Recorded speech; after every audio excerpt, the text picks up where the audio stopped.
Assalamu alaikum wa rahmatullah, la famille. Aujourd'hui, nous allons parler de la mort du prophète Muhammad, paix et salut sur lui. Déjà, lors du pèlerinage d'adieu au mois de Zulhijjah de la 11e année de l'Hégire, le prophète était souffrant à la Mecque et se plaignait de sa santé. Il continua à se plaindre lorsqu'il fut entré à Médine.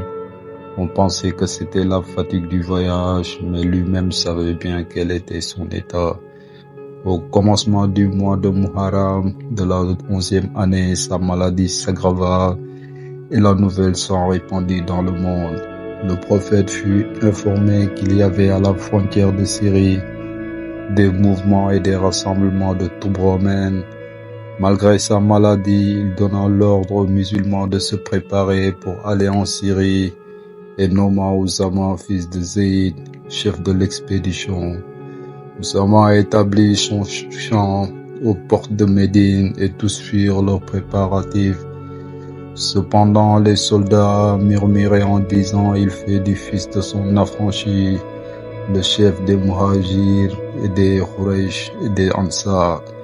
Le prophète, apprenant ces propos, dit: il est digne du commandement. Lorsque j'ai placé son père Zayd ibn Haritha à la tête de l'armée de Mouta, on a tenu les mêmes langages. Quant à Oussama, vint chez le prophète. Celui-ci attira sur sa poitrine la tête de ses chefs et lui dit: ne t'afflige pas de ce que disent les hommes, ils ont dit la même chose de ton père, et il était bien digne du commandement.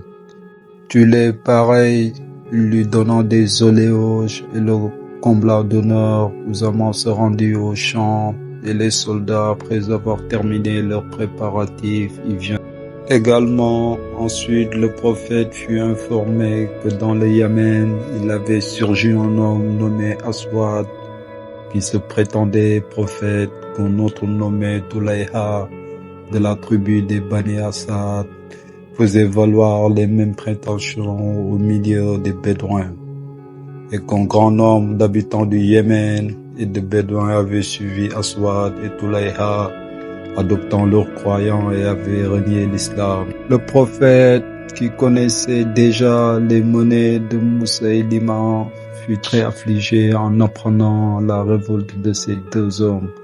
Sa maladie s'aggrava et il fut fort préoccupé. Le départ de l'armée d'Oussama pour la Syrie fut retardé et les musulmans furent très inquiets relativement à Aswad et à Tulayha. Aswad ou Ayhala, fils de Ka'b, appartenait de la tribu des Matsij. C'était un habile prestidigitateur et il possédait de grandes richesses. Il frappait les hommes par son habileté et les entraînait par son élégance. Seigneur dans le Yémen, il fut accepté par un certain nombre des Bani Matsij et des habitants de Najran. Il vint à Canaan, capitale du Yémen et résidence des rois, où un grand nombre d'habitants crurent en lui. Farwa, fils de Moussaïk, agent du prophète dans le Yémen, fut chassé par les révoltés. Amru ibn Mahdi Harib se joignit à eux. Tous des Arabes qui se révoltaient refusèrent de payer l'impôt et chassèrent les prestateurs de Tulayha, qui se fit passer pour prophète parmi les Bédouins, avait entraîné tous les Bani Saad. Son parti se fortifia, il réunit une grande armée et se dirigea vers le désert pour aller attaquer le prophète Muhammad. Établit son camp en endroit du désert nommé Soumaïra, il dispensa les hommes de l'obligation de la prière et du jeûne, et il adressa au prophète une lettre qu'il fit porter par le fils de son frère. Et dans cette lettre, il s'exprimait ainsi: si tu veux que nous vivions en paix, stipulons qu'une moitié de l'Arabie sera à moi et l'autre moitié à toi. Si tu ne veux pas, faisons la guerre. Le prophète chassa le neveu de Tulayha en lui adressant ces paroles: va-t'en, que Dieu te fasse périr et ne t'accorde pas le martyre. Le messager revint ici auprès de Toulayha. Tout en étant malade, le prophète adressa des lettres au prince Imyari du Yémen et leur envoya cet ordre: attaquer et tuer Aswad, qui est un imposteur. Il fit écrire aussi aux Arabes voisins du Yémen, qui étaient restés fidèles à l'islam, d'aller au secours des musulmans du Yémen. Tous ces hommes réunis attaquèrent Aswad et le tuèrent. Cette nouvelle causa une grande joie au prophète et une amélioration de sa santé. Il eut assez de force pour sortir et le front enveloppé d'un bandeau à cause de la douleur à la tête. Il vint au milieu du peuple et prononçant un sermon. Après avoir rendu grâce à Dieu de la mort de Aswad, il dit: les deux autres, Moussaïlima et Toulayha, périront également. Et Dieu maintiendra ma religion jusqu'au jour de la résurrection. J'ai fait un rêve cette nuit. Il m'a semblé que je tenais dans mes deux mains 2 coupes de lait, ce qui m'était désagréable. Ensuite, Dieu les a ôtées de mes mains. J'explique ce rêve ainsi: les 2 coupes signifiaient les 2 imposteurs qui ont surgi sur la terre. Dieu les fera échouer. Après avoir terminé son allocution, le prophète rentra chez lui. Il réunit toutes ses femmes dans la maison de Maïmouna et demandant leur consentement pour rester pendant sa maladie dans la maison d'Aïcha. Il se traînant donc, s'appuyant d'un côté sur l'épaule d'Ali et de l'autre sur l'épaule de Fadl, fils d'Abbas, vers la maison d'Aïcha. S'étendit sur le matelas et fut pris de fièvre. Cet état dura jusqu'à la fin du mois de Safar. Il ne pouvait plus se rendre à la mosquée pour la prière. Au moment de la prière, il dit à Aïcha: le peuple réuni m'attend pour que je lui fasse la prière, mais je ne peux pas y aller. Dis à Abu Bakr qu'il fasse la prière au peuple. Aïcha répliqua: apôtre de Dieu, Abu Bakr est un homme impressionnable. Quand il présidera à ta place, il ne pourra pas retenir ses larmes. Désignons autre que lui. Le prophète répéta son ordre jusqu'à 3 fois et Aïcha faisait toujours la même réponse. Enfin, il dit: vous êtes de la race de ces femmes qui ont voulu détourner mon frère Joseph de la droite voie. Dis à Abu Bakr de faire la prière au peuple. En conséquence, Abu Bakr présidait chaque jour aux 5 prières. Un jour, le prophète, se sentant un peu mieux, vint assister à la prière du matin. Abu Bakr présidait, se tenant devant le peuple. Lorsque le prophète entra dans la mosquée, appuyé sur Ali et Fadl, il y eut un mouvement dans l'assemblée. Abu Bakr, sans interrompre la prière et tout en conservant son attitude, se recula, mais le prophète lui posa sa main sur le dos, lui fit reprendre sa place auprès du mihrab, se tient à sa droite et ne pouvant pas rester debout, il s'assied et accomplit ainsi la prière. Abu Bakr resta debout et le peuple derrière lui. Après la prière, le prophète rentra dans sa maison et se coucha. 2 ou 3 jours après, son état s'étant un peu amélioré, le prophète, qui se sentait mal à l'aise dans la maison, appela Abu Muayba, mit sa main sur le cou de cet affranchi et se rendit lentement hors de la ville à Baqi, le cimetière des musulmans. La placé près des tombeaux, il dit: salut aux habitants des tombeaux, qui est à l'abri des épreuves qui atteignent les hommes. Il retourna ensuite dans la maison d'Aïcha, qui était couchée et qui se plaignait d'un mal de tête. Le prophète lui dit: ô Aïcha, ce serait à moi de me plaindre, non à toi. Aïcha répliqua: apôtre de Dieu, je suis plus malade que toi. Le prophète dit: si l'on aime quelqu'un, on regrette de lui survivre. Puis quel mal y aurait-il, ô Aïcha, si tu mourais avant moi? si je t'ensevelissais, si je prierais sur toi et je te déposerais dans la tombe. Aïcha répondit, oui, tu veux, en revenant de mon enterrement, faire un nouveau mariage. Le prophète sourit, il se coucha sur le lit, la fièvre le prit de nouveau et ne quitta plus. Lorsqu'il fut écoulé 5 jours du mois de Rabi' premier, le prophète sentit qu'il allait mourir. Il dit à Aïcha, ma fin approche, va me chercher un peu d'eau froide et verse-la sur moi, peut-être serai-je un peu soulagé afin de pouvoir sortir dire adieu au peuple et lui faire mes dernières recommandations. Aïcha lui versa l'eau sur le visage. Le bruit se répandit à Médine que le prophète était mieux portant et qu'il allait sortir. Une foule nombreuse se réunit à la mosquée. Le prophète, le front enveloppé d'un bandeau, entra dans la mosquée, ne pouvant montrer sur la chair ni rester debout. Il s'assit sur le sol et adressa un sermon au peuple après avoir payé un tribut de louange à Dieu et rendu le salut au prophète antérieur. Il priera pour les musulmans tués à Badr, à Uhud, à Khaybar et à Hunayn, et pour tous ceux qui avaient sacrifié leur vie pour lui, et recommandant aux hommes la pratique de la religion. Puis il ajouta Dieu à un serviteur auquel il a dit, aimes-tu mieux ce monde ou l'autre monde? Le serviteur a choisi l'autre monde et Dieu a agréé son choix. Il lui a promis de l'appeler en sa présence. Personne ne comprit. Le prophète parlait de lui-même, sauf Abu Bakr, qui s'écria en pleurant, apôtre de Dieu, que nos corps et nos âmes soient ta rançon.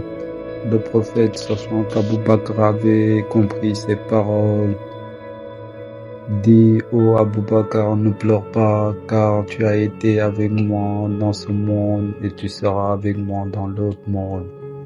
Puis il ajouta, si j'avais pris en dehors de Dieu un ami, ça aurait été Abu Bakr, car je n'ai pas eu de compagnon plus fidèle que lui, et personne ne m'a été aussi utile par sa fortune. S'adressant de nouveau aux musulmans, il dit, la mort est une nécessité. Aucun homme ne peut y échapper, mais il y a après la mort un jour de justice et de réparation, où les créatures réclameront les unes contre les autres. Les grands de la terre réclameront contre les petits et les petits contre les grands. Il n'y aura pas plus de faveur pour moi que pour personne. Pendant que je suis encore avec vous, adressez-moi vos réclamations. Si j'ai frappé quelqu'un d'entre vous, qu'il me frappe. Si j'ai offensé quelqu'un, qu'il m'en fasse autant. Si j'ai pris le bien de quelqu'un, qu'il me le reprenne. Purifiez-moi de toute injustice avant que je puisse paraître devant Dieu sans avoir de tort envers personne. Tous les assistants versèrent les larmes et s'écrièrent, apôtre de Dieu, tous les torts que tu aurais envers nous sont effacés. C'est nous qui sommes tes débiteurs. Alors un homme nommé Okasha, fils de Mirsan de la tribu des Fahzara, se leva et dit, telle nuit à tel endroit dans telle expédition, j'avais fait marcher mon chameau à côté du tien. Tu as voulu donner un coup de fouet à ton chameau, mais le coup m'a atteint et m'a causé une vive douleur. Voilà le tort que tu as envers moi. Le prophète lui dit, voici mon corps, si tu veux me frapper, frappe. Je le veux, répliqua Okasha. Le prophète avait un fouet, un roseau couvert de cuivre qu'il tenait toujours dans sa main quand il montait le chameau. Il dit à Bilal, le fouet est dans la maison de ma fille Fatima. Va le chercher, mais ne lui dis pas, Fatima, quel usage je vais en faire pour ne pas tourmenter son cœur. Tous les assistants se tournèrent vers Okasha et lui dirent, n'as-tu pas honte et ne crains-tu pas Dieu de frapper le prophète? pourquoi ne pas lui faire abandon de cette réparation? Le prophète leur répondit, ne lui dites rien, il réclame ce qui est son droit. Ousmane dit, vends-moi au Okasha ton droit pour 100 chameaux. Abdurrahman ibn Auf la même offre. Et chacun des compagnons du frère Fred lui parla, mais en vain. Lorsque lui apportait le fouet, Ali, fils d'Abu Talib, se levant et dit, ô Okasha, le prophète est malade et faible, il ne pourra pas supporter un coup. Au lieu de le frapper une fois, donne-moi 100 coups aussi forts que tu voudras. Tous les autres s'offrirent également. Chacun disait frappe sur moi, mais Okasha ne se laissa pas fléchir et prit le fouet de la main de Bilal. Le prophète lui dit, approche-toi, Okasha. S'approcha, le prophète lui dit, maintenant frappe-moi, ne frappe pas trop fort, car je suis faible et ne pourrai pas supporter un coup vigoureux. Toute l'assemblée tremblait et pleurait. Okasha dit encore au apôtre de Dieu, lorsque dans cette nuit tu m'as frappé, j'étais nu, tandis que toi aujourd'hui tu es vêtu d'une robe et d'un manteau, comment pourrait y avoir ainsi réparation? Le prophète se dépouilla de son manteau et de sa robe, alors qu'Okasha rejeta le fouet, se précipita sur le prophète et pressa son visage contre la poitrine de Mohammed et sanglotant. Les larmes coulèrent des yeux du prophète. Tous les assistants pleurèrent et sanglotèrent de telle sorte que la mosquée fut inondée de larmes répandues et que la voix des sanglots monta jusqu'au ciel. Okasha resta quelques instants, le visage pressé contre la poitrine du prophète, qui lui dit enfin, pourquoi fais-tu ainsi, apôtre de Dieu? Répondit Okasha, je crains, comme tous les autres, que ce ne soit aujourd'hui pour la dernière fois que nous te voyons vivant. J'ai voulu le jour où je te dis adieu, rapprocher mon visage de ton corps, espérant obtenir par là que Dieu préserve mon corps du feu de l'enfer. Le prophète dit, il est préservé, et il répéta ces paroles 3 fois. Ensuite, il se leva un autre homme qui dit, apôtre de Dieu, tel jour, un pauvre taillant demandait l'aumône. Tu me dis de lui donner si j'avais quelque argent sur moi, et tu m'as promis de me le rendre. J'ai donné, d'après ton ordre, 3 dirhams à ce pauvre. Prie Dieu qu'il mette cela à mon compte. Le prophète répliqua, c'est une créance que tu as mise sur moi. Cette aumône, c'est moi qui l'ai faite. Puis il ordonna à Fadl, fils d'Abbas, de restituer les 3 dirhams.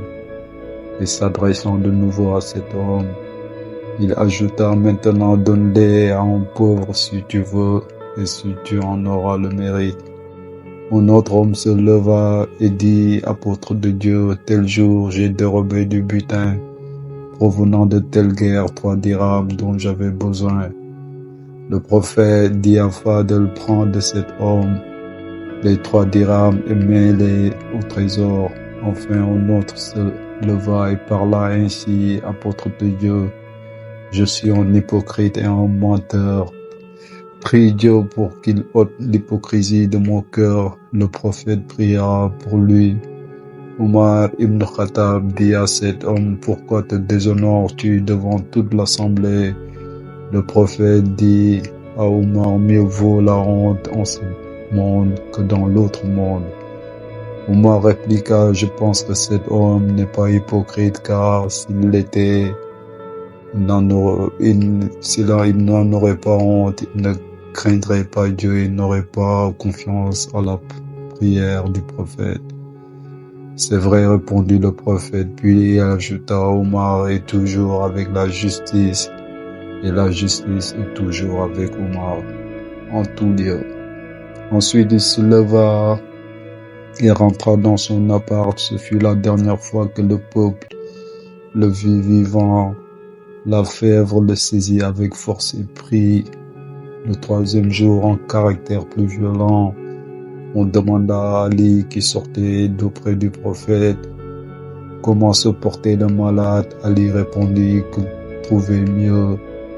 Laissez-nous le voir. Dirent plusieurs hommes, et un certain nombre des Muhajir et d'Ansar pénétrèrent dans l'appart d'Aïcha. Le prophète les regarda, ayant les larmes aux yeux et sans pouvoir se relever ni leur parler. Enfin, il demanda qu'on l'aidât à s'asseoir. Fadl, fils d'Abbas, l'aida à s'asseoir sur le matelas. Le prophète regarda ses compagnons et voulait leur adresser une allocution, mais il ne pouvait pas. Il pria pour eux et leur dit quelques bonnes paroles. Vous êtes, leur dit-il, les bienvenus. Que la bénédiction de Dieu soit avec vous. Que Dieu vous fortifie. Qu'il vous prépare une place dans le paradis. Qu'il vous ait en sa garde. Qu'il vous dirige dans la droite voie. Qu'il vous préserve de tout mal. Qu'il vous sauve et vous élève. Et qu'il soit toujours prêt à vous donner sa miséricorde.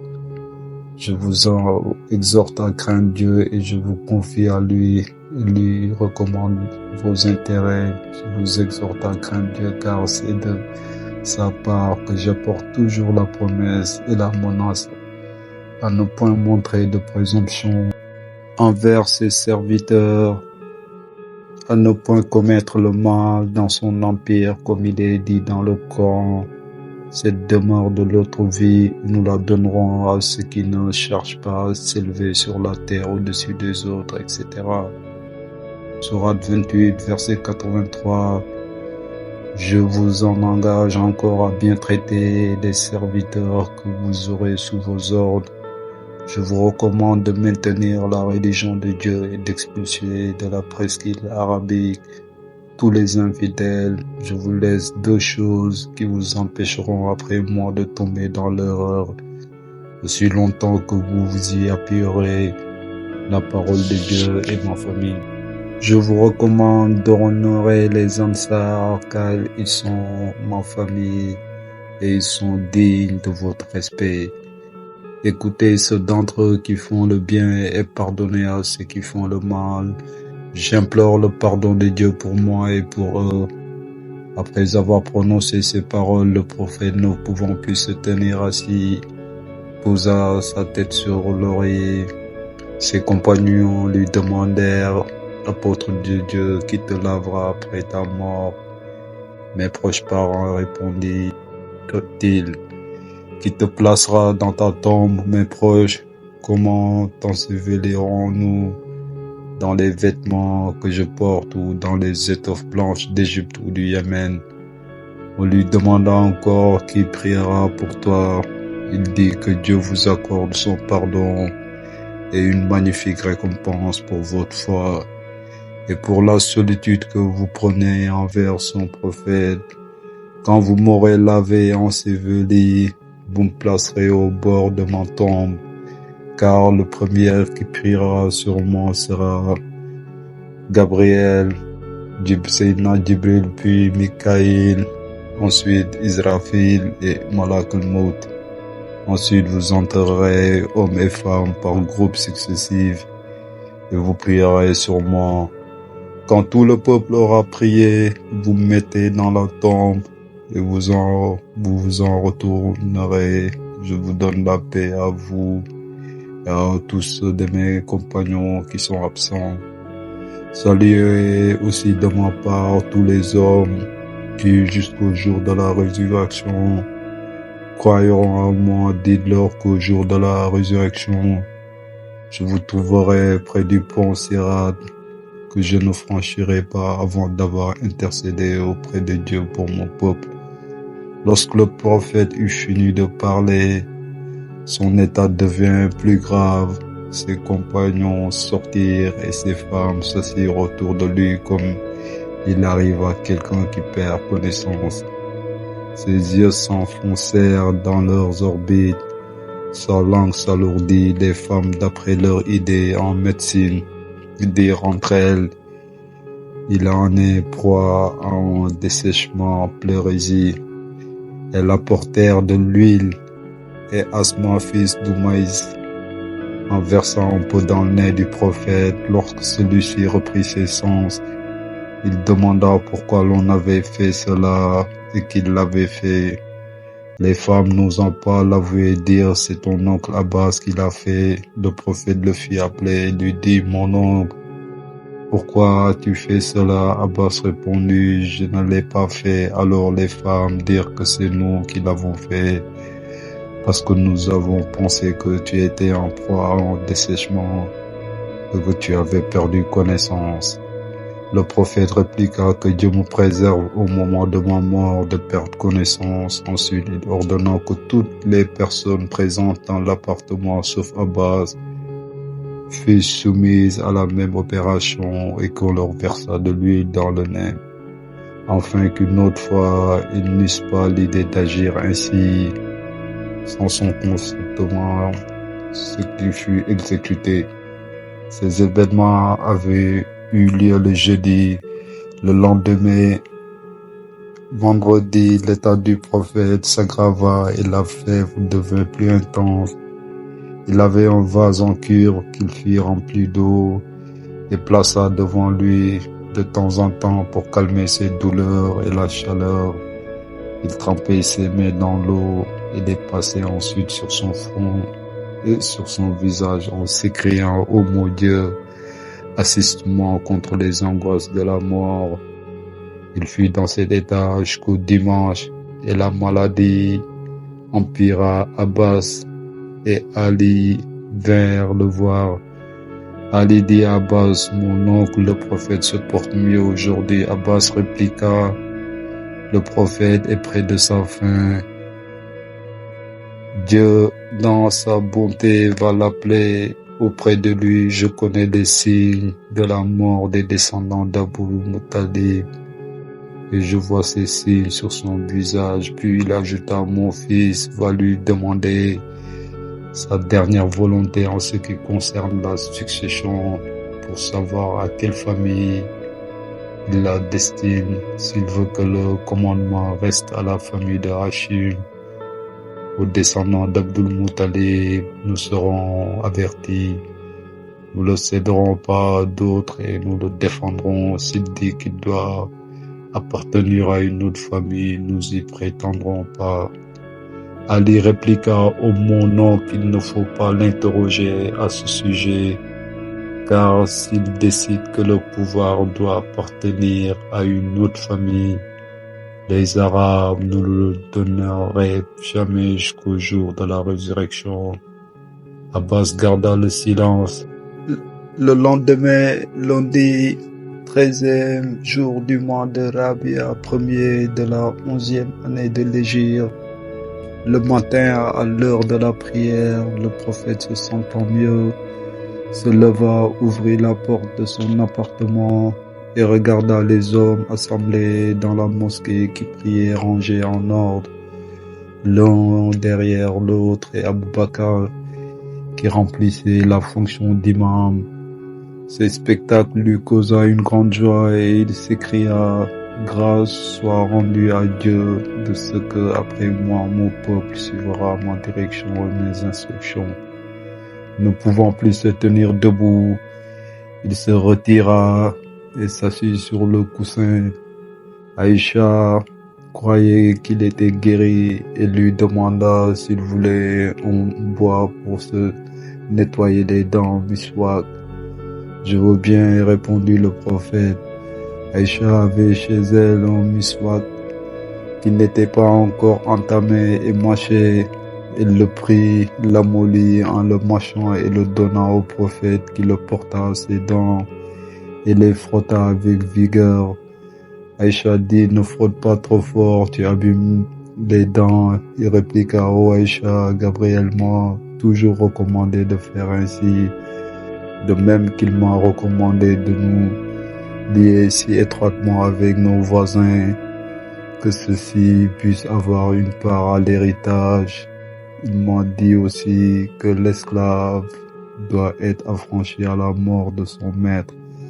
Lorsqu'Abou Bakr eut terminé la prière et prononça le salut, les assistants lui dirent que le prophète avait regardé par la porte dans la mosquée. Il en éprouva une grande joie, pensant que le prophète était en convalescence. Il se rendit en toute hâte dans l'appart d'Aïcha et vit le prophète qui se nettoyait les dents. Tout joyeux et voulant faire rire le prophète, Abou Bakr se mit à présenter avec Aïcha et lui dit: le prophète étant guéri devrait passer cette nuit dans l'appart d'une autre femme. Aïcha répliqua: malade, il a été dans mon appart. Eh bien, pourtant, il sera dans l'appart d'une autre femme. Le prophète, entendant leur conversation, se mit à rire, mais il garda le silence. L'habitation d'Abou Bakr se trouvait dans un quartier éloigné de Médine appelé Soun. Il y avait longtemps qu'il n'y était pas allé depuis que le prophète était malade. Il était resté jour et nuit dans la maison. Aïcha lui dit: mon père, il y a longtemps que tu n'es pas rentré chez toi. Le prophète se porte mieux aujourd'hui. Va passer cette nuit dans ta maison. Abou Bakr sortit et annonça aux gens la convalescence du prophète. Cette nouvelle se répandit dans la ville et tous se réjouissirent. Cependant, le prophète, ne pouvant plus se tenir assis et laissant tomber sa tête, Aïcha s'assit derrière lui, l'attira à elle et prit la tête du malade sur son sein. Il resta ainsi quelque temps, un certain moment entre le lever du soleil et l'heure de midi. La sueur coula de son front. Il ouvrit la bouche et la referma et son âme s'envola. Tous les auteurs rapportent unanimement que le prophète mourut le lundi. Mais les uns disent que ce fut le 10e jour du mois de Rabi' premier, les autres que ce fut le 12e jour de ce mois. C'est cette dernière date qui est la plus authentique. Ali ibn Abi Talib sortit de la maison en pleurant. Omar, qui se trouvait devant la porte, lui dit: ô Ali, ces hypocrites prétendent que le prophète est mort. Ali garda le silence. Quelques-uns alla avertir Abou Bakr, qui vint aussitôt à la maison du prophète. Il trouvera à la porte Omar entouré de morts et s'écriant: ces hypocrites disent que le prophète est mort. Il n'est pas mort, le prophète est allé visiter Dieu et il reviendra, de même que Moïse qui avait quitté son peuple pour se rendre à l'entrevue avec Dieu est revenu après 40 jours. De même que Jésus, Isa, qui monta au ciel et qui reparut devant son peuple, notre prophète reviendra également. Que la langue de ceux qui disent qu'il est mort soit arrachée, que leurs mains et leurs pieds soient coupés. Abou Bakr, ayant entendu ces propos, entra dans la maison et vit Aïcha qui pleurait et s'est frappé le visage. Le corps inanimé du prophète était couvert de son manteau. Abou Bakr découvrit le visage du prophète et vit qu'il était mort, et il le recouvrit et sortit.